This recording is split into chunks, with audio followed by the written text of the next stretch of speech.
Good afternoon. This is the 5FM Radio Main News. The headlines.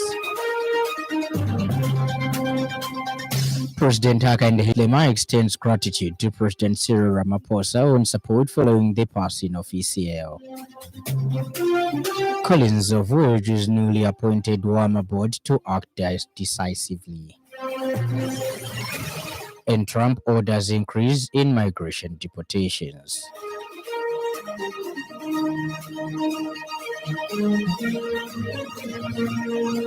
This bulletin is also live on our Facebook, 5FM Radio Zambia, and YouTube, 5FM Radio Zambia. With the details, my name is Lance Sannie. Zambian government has expressed gratitude to the government of the Republic of South Africa for the support rendered to the Zambian government, the bereaved family, and mourners in the wake of the passing of Zambia's 60th Republican President, Edgar Chagwa Lungu. Minister of Foreign Affairs and International Cooperation Mulambo Haimbe conveyed a message of special thanks from President Hakainde Hichilema to his South African counterpart Cyril Ramaphosa for the hospitality and solidarity during the mourning time. The minister commended the South African authorities, particularly the Department of International Relations and Cooperation, for their unwavering support and close collaboration with the Zambian counterparts.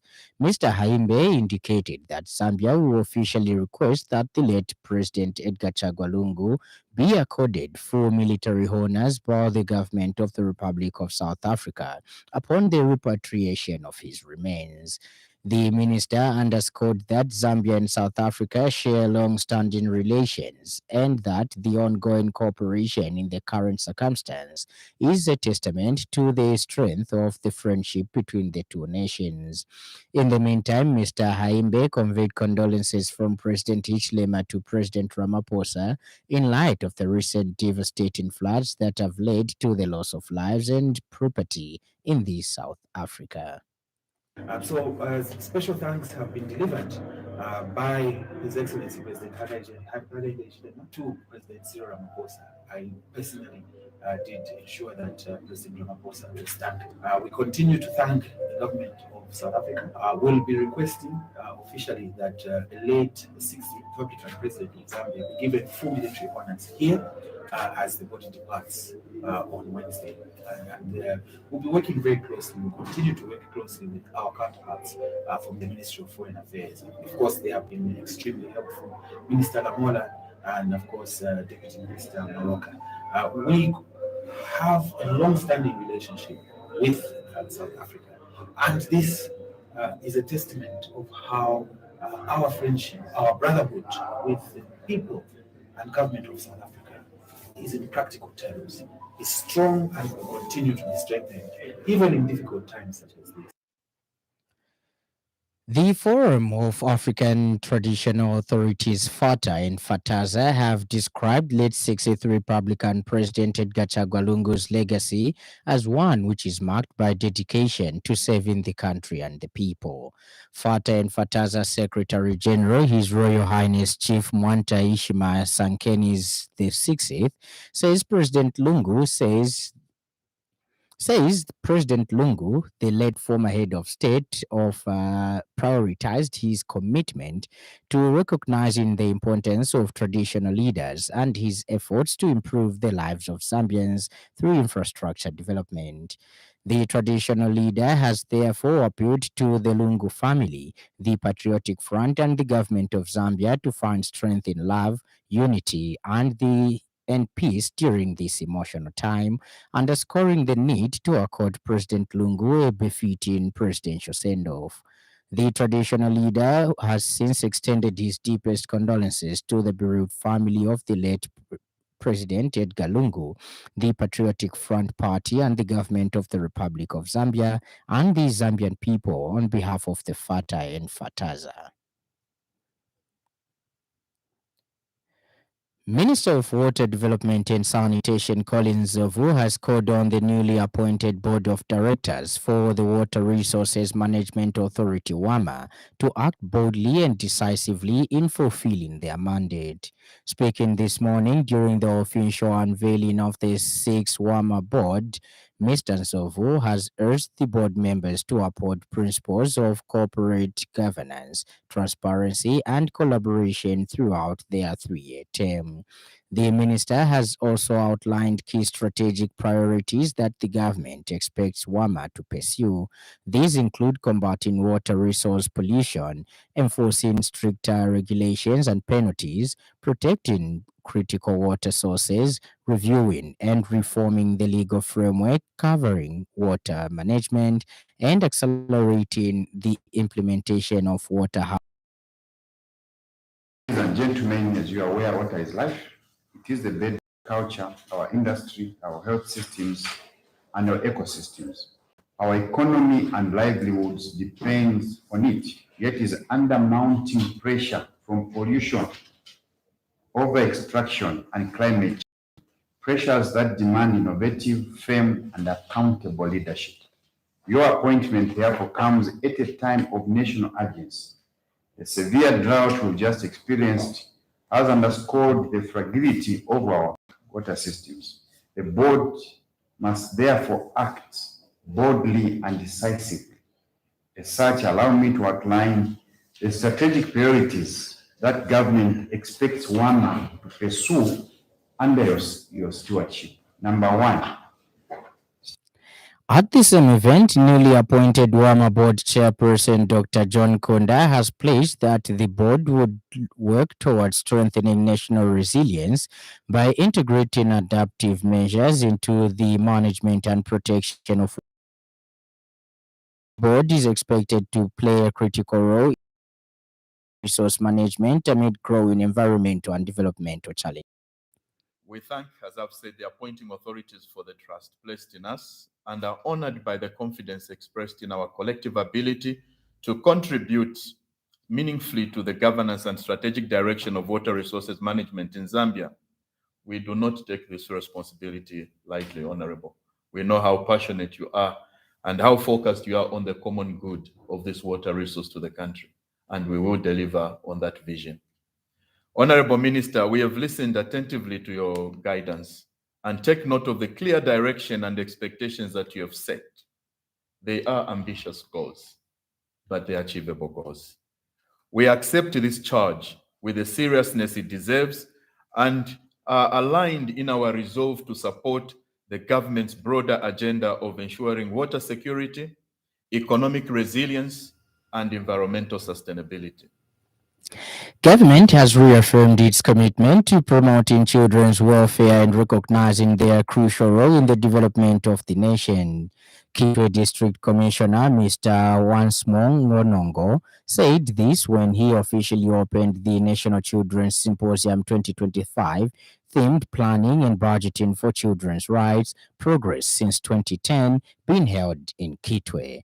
Mr. Ngonongo has stressed the importance of listening to children and involving them in decision-making processes that affect their lives. He has said this is essential for ensuring that their needs are included in national budget planning. Mr. Ngonongo has highlighted the government's commitment to promoting children's welfare, citing the enactment of the Children's Code Act number 12 of 2022 as a significant milestone. The commissioner has emphasized that children's rights are not charity but rather legal and moral obligations that require intentional inclusive and sustained investment. He has called for child-centered policies, transparent budgeting, and increased allocations to education, healthcare, nutrition, and protection services to ensure that children's rights are fully protected. At the same event, Ministry of Community Development and Social Services Chief Child Development Officer Mr. Gerard Tembo has encouraged the participants to embrace the Children's Code Act responsibility taking into consideration their responsibilities and duties. He has reminded children that the law has not stripped parents of their roles, and as such, children should respect their parents' guidance while adhering to their duties.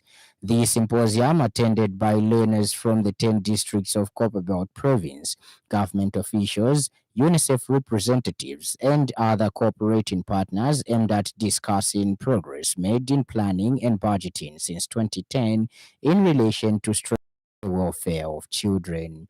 The event comes ahead of the commemoration of the Day of the African Child, highlighting the need for continued efforts to protect and promote children's rights.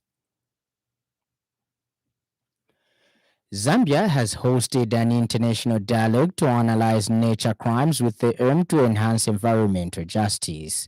This came to light in the district central province during the Resilience Dialogue in Africa, Zambia edition, co-hosted by the Center for Environment Justice (CEJ), Decisive Minds, and Center for Zero Waste and Development.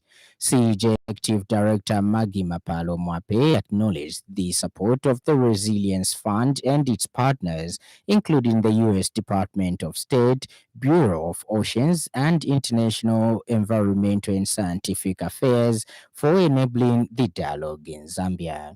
She emphasized that local actors in frontline communities reaffirmed the shared belief that sustainable solutions must come from the ground up. Ms. Mwape explained that Zambia, like many countries in the region, faced growing threats from nature crimes such as illegal logging, illicit mining, wildlife trafficking, illegal fishing, and destructive land conversion.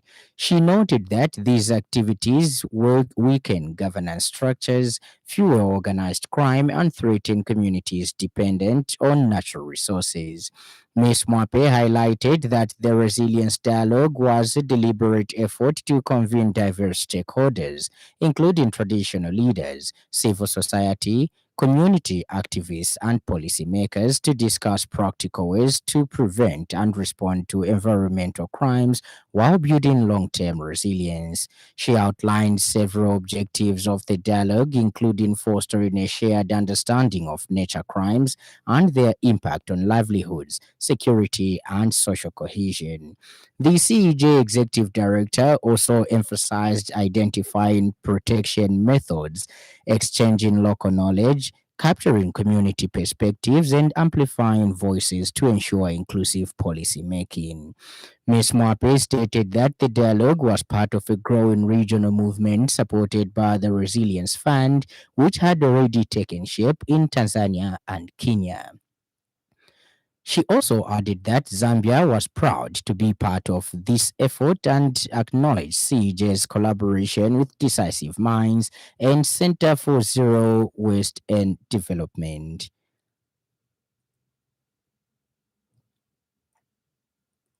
It is with immense honor and gratitude that we welcome you all to this important gathering, the Resilient Dialogue in Africa, the Zambian edition. So when we say the Zambian edition, it means there are other editions from other African countries. So now we are here dealing with the Zambian edition held here at the beautiful Villa Mbanadi. On behalf of the Center for Environment Justice and our co-hosting partners, Decisive Minds and Center for Zero Waste and Development, we wish to express our sincere appreciation to each one of you for joining us today to collectively explore local strategies to combat nature crimes and strengthen grassroots resilience. We especially recognize the unwavering support of the Resilient Fund and its partners.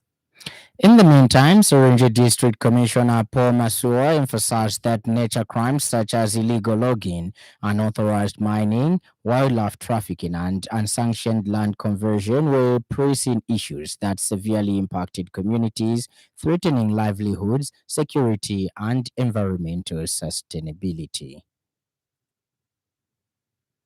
Nature crimes such as illegal logging, unauthorized mining, wildlife trade trafficking, illegal fishing, and unsanctioned land conversions are not distant threats. They are immediate, local, and devastating in their impact. Across our forests and rivers, these crimes have not only destroyed ecosystems, but also robbed communities of livelihoods, security, and dignity. As a district commissioner, I've seen how these crimes deepen poverty, especially in rural areas. In places where illegal mining is rampant, youths are exploited, water resources are contaminated, and land becomes unusable for agriculture where forests are illegally cleared. Rainfall patterns shift and the effects of climate change are intensified. This dialogue is more than a workshop, it is a moment for reflection, learning, and coordinated action. And in business news, 5FM Radio Business News. We mean business. Keep you current in commerce, trade, and industry, local and global. It's our business to keep you informed about business. the Online Taxi Drivers Association of Zambia has raised concern over the continued economic pressure on drivers, despite the recent appreciation of the Zambian kwacha against the US dollar. In recent weeks, the local currency has shown signs of recovery, with the kwacha trading at 24 kwacha, 65 ngwe per US dollar at the close of business on Friday, July 13th, 2025.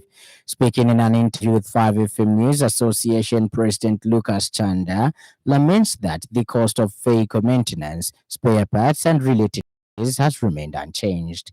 Mr. Chanda says there has been no change in the operating costs, vehicle parts, servicing, and other expenses continues to affect their income. He further urges the government to intervene and ensure that online taxi platforms like Yango engage meaningfully with affected drivers and consider their welfare, pricing, and policy decisions. And in foreign news, US President Donald Trump has ordered an expansion of the detention and deportation of immigrants across the country as protests against his policies continue. In a post on Truth Social, Trump called on federal agencies to do all in their power to deliver the single largest mass deportation program in history, naming Los Angeles, Chicago, and New York as specific targets. These cities are among the many where large-scale protests have broken out against raids on undocumented immigrants since 6 June. Trump has faced legal challenges and criticism for his response to the protests, particularly his deployment of the military to quell the demonstrations. And in sports news, the race for the remaining slots of the 2025-2026 Zambia National League will take concrete shape this afternoon when the draws are conducted at Football House. 10 provincial champions for the men and women leagues will know their opponents today. The teams will be drawn in groups of 5, with the top 2 being promoted to the National League. The stakes are high, with 4 slots up for grabs in the men's and women's categories. In the men's category, there will be Rhone United from Copperbelt in Northwestern, Makenyo Stars Lusaka, Muchinga Blue Jeans in Muchinga, and Matkat United in Luapula. The rest are Matacha Soccer Academy in Central Province, Bats FC in Southern, Teta FC in Northern, Nangweshi Pirates of Western Province, and Chipata City Council of Eastern Province. In the ladies category, the participants are Kwacha Queens of Copper Belt, Kalumbila Queens Northwestern, Young Green Buffaloes Girls Lusaka, Mwenzo Queens Muchinga, and Chipembele Police Queens in Luapula Province. Others are Wacha Pirate Queens of Central Province, Pemba Queens Southern, Young MU Sports Academy Queens in Northern, Mulauli Academy in Western, and Valley Queens of Eastern Province. Matches will be played at Edwin Imboela and Lusaka Municipal Sports Club Munis in Lusaka. The playoffs will run from June 17 to 21 in Lusaka.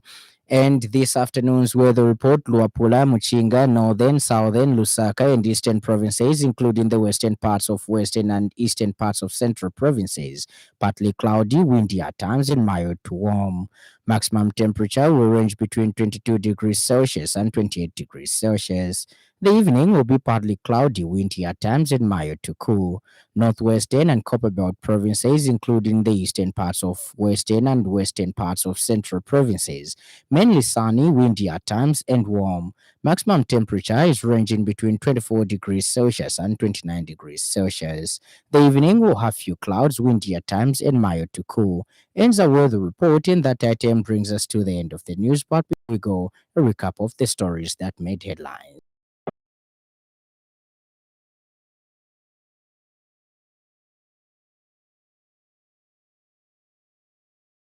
Zambian government has expressed gratitude to the government of the Republic of South Africa for the support rendered to the Zambian government, the bereaved family, and mourners in the wake of the passing of Zambia's 60th Republican President, Edgar Chagwa Lungu.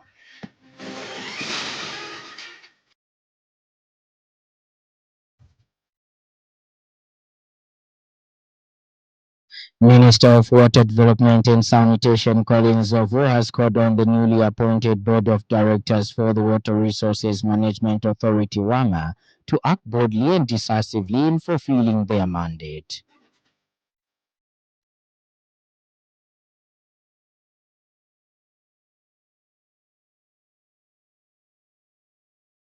And finally, US President Donald Trump has ordered an expansion of the detention and deportation of immigrants across the country as protests against his policies continue.